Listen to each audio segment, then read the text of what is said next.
through this door here, sheepishly with John.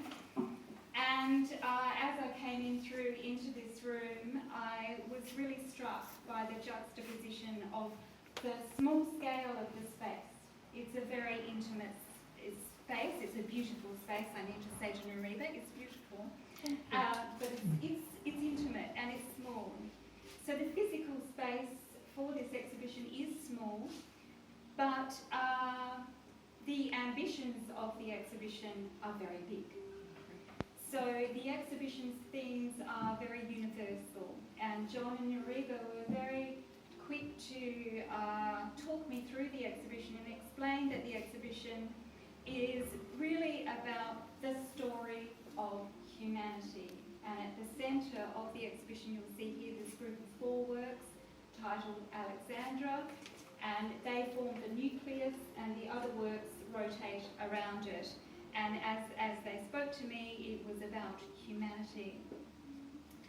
So I immediately sort of felt that what we're seeing tonight is a little space filled with very big ideas. And so my role really as an opening speaker here tonight is to tease out for you the big story of humanity. And I will do that, it's ambitious, I know, but I will do that by focusing on 3 key pieces. And along the way, I'm being a little bit of a tease here, but along the way I may in fact suggest to you that the works are possibly telling an alternative story, a more personal story. So I'm hoping that will be revealed to you as I speak. So as you enter this space and walk through this door, as I did, you would have been welcomed by Kwa here, right by my side. And Kwa, as John Woffenden has beautifully titled him, these beautiful, innovative, creative titles that he adopts for his works.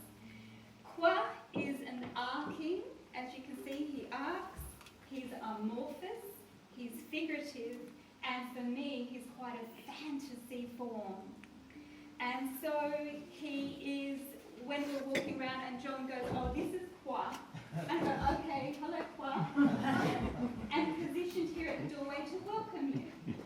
And then John says something very, very interesting to me. He said, he's the overlord. The overlord. the light bulbs are going up. The overlord. What a fantastic term. So I was on fire from that point. I didn't reveal that to you, no. Did I? But I was on fire. So on first look, Kwa immediately transported me into the other world of Middle Earth. So he's immobile. He's one-legged, as you can see. He presents with very gentle button eyes. He has an amoebic face, and he has these particularly curious extended arms. And there are aspects to our doorman, as I'm going to refer to Kwan as our doorman, that suggest something other than the provision of a simple greeting.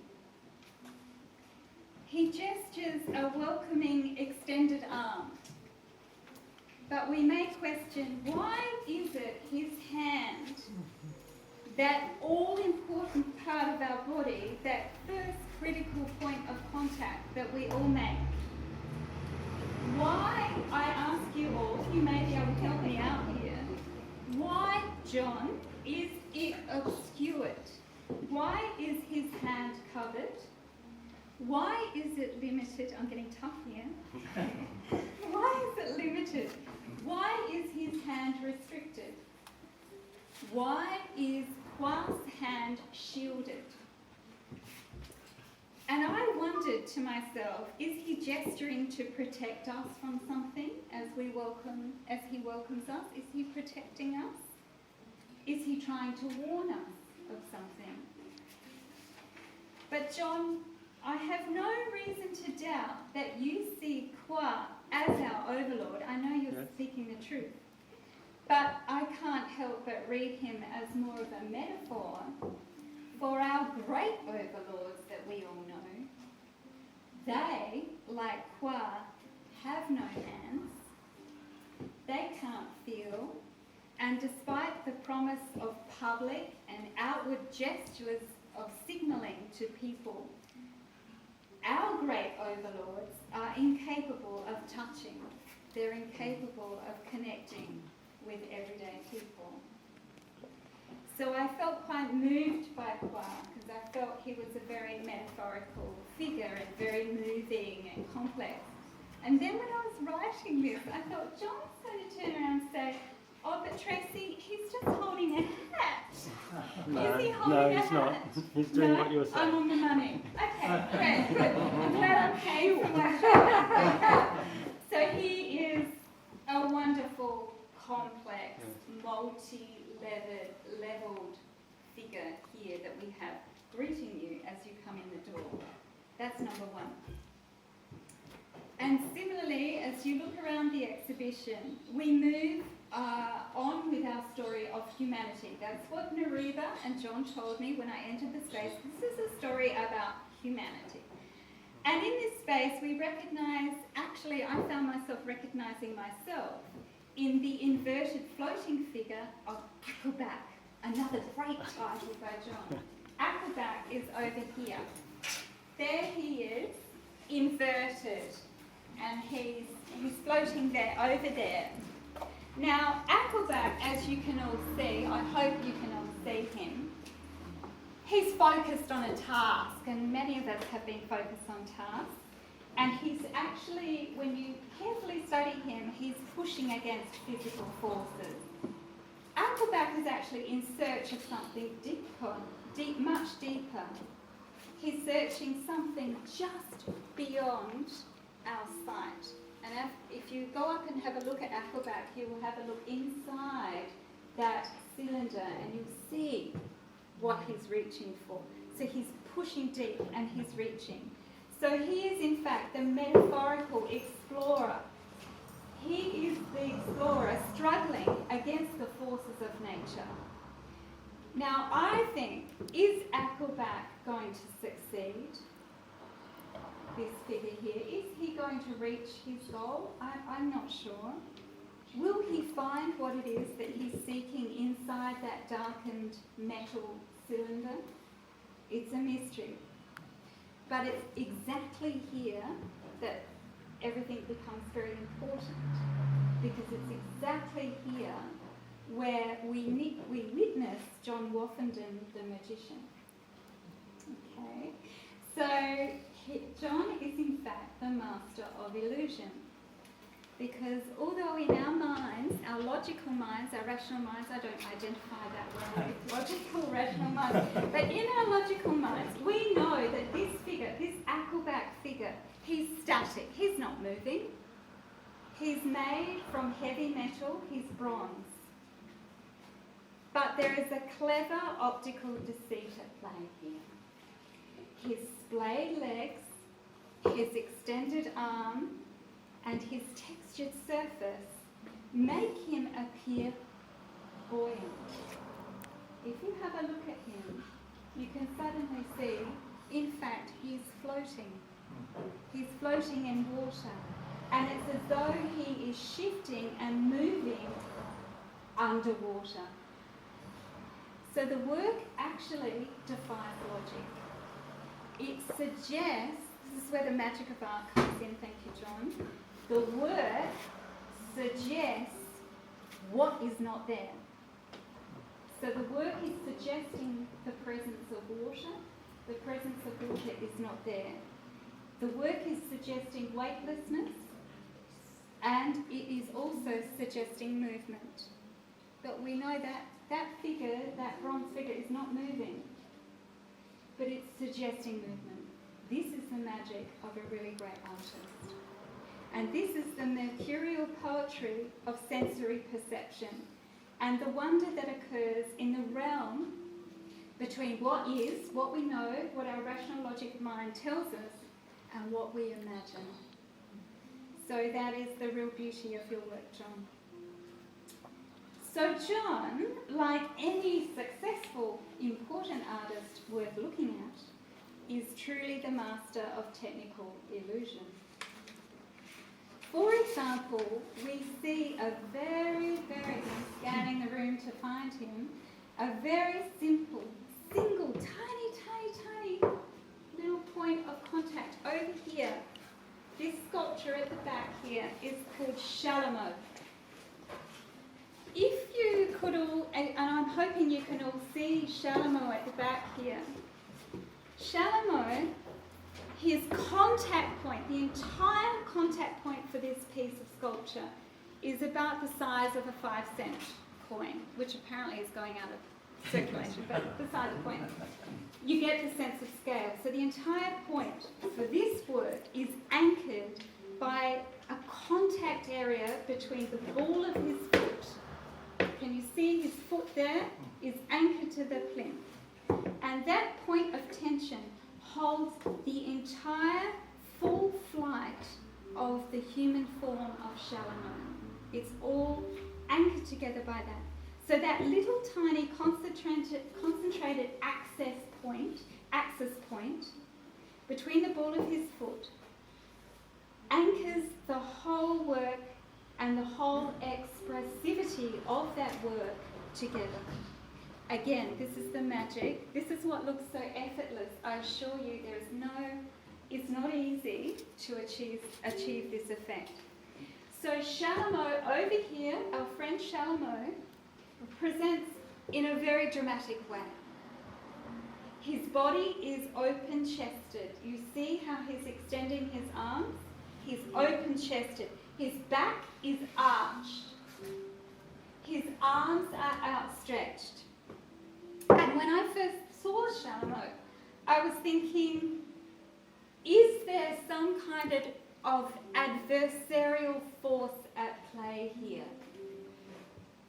Is Shalomot representing some kind of incident of sudden death?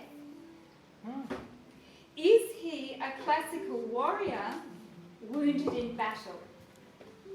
Is he a falling soldier, one of our dear lost sons of war? Or is he the sprinter Archie making his final run across no man's land to the Turks in the final frame of Gallipoli? That final frame we all know, we've all grown up with. Is it Archie? And while the answers remain, while everything is unanswered, if you take the time to actually look at Shalomot, let's have a little close look at him. If you study his head, his neck, he's just gently looking up. It is a very controlled head, isn't it, John? Yes. So he also, if you look, he has a very delicately extended toe. It's elevated and extended. If you look at his hands and his wrists, they're actually very relaxed. So the cues, the visual cues of this work are that this in fact is not a moment of pain and suffering. It is in fact a moment of euphoria. It is, Shalomot is actually expressing to us a moment of human exultation.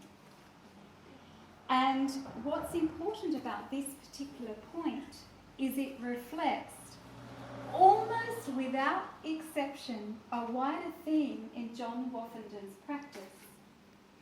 You will notice that his creative output, as we look around the room, is distinguished by a preoccupation with outwardly folding movements. Everything you can see, look at this centerpiece here, everything is outwardly folding. Everything, look at this figure here. What's he doing? He's doing this. He's very, very elevated and excited. So, John, your work is distinguished by these outwardly folding movements as opposed to inwardly folding movements. John's work is in fact all about light, not darkness. His work is about weightlessness, not heaviness. His work is about floating, and it's not about sinking. John's John's work is about expansion, not contraction. So we may consider this little exhibition in this little space, which I love, Nariva, don't get me wrong, I love it. This little exhibition about big ideas is not so much about the story of humanity, but this exhibition is about the vitality of life. This exhibition and John's work is actually about the budding of new life. And I think that's also what I love so much about your work. So, importantly, these works are actually not the works created by the beautiful hands of a sculptor. These works, I've come to realise, have actually been created by the mind, the thinking mind, of a dancer. John, when you think about form, I know this, I've got you. When you think about form, you think like a dancer. You think about lightness. You think about tension. You think about balance. And we're on the same page. We think about extension. We think about space. John thinks about space. He thinks about touch. He thinks about rhythm. He thinks about lines in space. And as you said on Wednesday, you think about flying in space. This is what this exhibition should have been called, Flying in Space. So this is going to get a little bit personal, but John, I've actually decided that you don't only have the mind of the dancer, and I wonder how many of you agree with me tonight that John actually looks like a dancer. you're like, isn't he? He's a dancer. Your upright stance, your poise, your natural inclination to position number one. You can do this. When you're talking to John, he does this. So it's like position number one. And your Sir Robert Helpman face, and your theatrical hair. Right. In fact, when I went to visit John's beautiful, beautiful bush studio the other day, I very kind of just quickly slipped in a question about, so John, were you ever a dancer? He said, no, I'm not a dancer. Is that true? I admire dancers immensely. So John admires dancers, but I'm convinced he looks like a dancer. He's got the body of a dancer and the mind of a dancer, which we can see here. So, to conclude, while John's work, I can talk about art history until your ears bleed, but the important thing is John's work very firmly, very convincingly, rests in a very long Western art tradition of sculpture that runs really from Michelangelo to Rodin to Jacob Epstein, blah, blah, blah, blah. So we won't bore people with that. But Qua, Aquabac, and Sharmo over here demonstrate how his work is not so much about an obvious investigation into the relationship between of the formal qualities of abstraction and representational work, which is a very admirable interest of John's. This where are the boundaries between abstraction and figuration? That is a very worthy pursuit, John. But it's not an original one. It's one that is pursued by many. Yes. But what is original about John's work? What is creative is that he has formed a creative journey that brings forward to all of us a very celebratory narrative. John's work is in fact forms a very rare story that is indeed about goodness. John, your story is about goodness, it's about joy, and it's about vitality. And again, that's a very rare thing. So John, for this gift, we thank you. Thank you very much for doing what all good artists do. And that is, John, you have humanised our responses to life and to the world around us. So I sincerely wish you congratulations on a wonderful exhibition, the first commercial public exhibition of John's in 7 years. And it takes courage to come out and present your work to the public. So I do commend you. And so now, of course, I declare this small, very intimate, Nareva, gorgeous,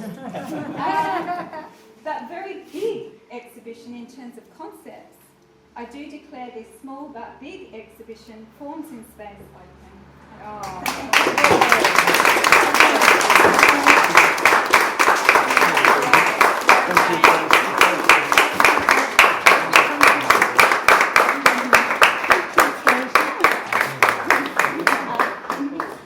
I'll get you something. Thanks very much. I might get you something.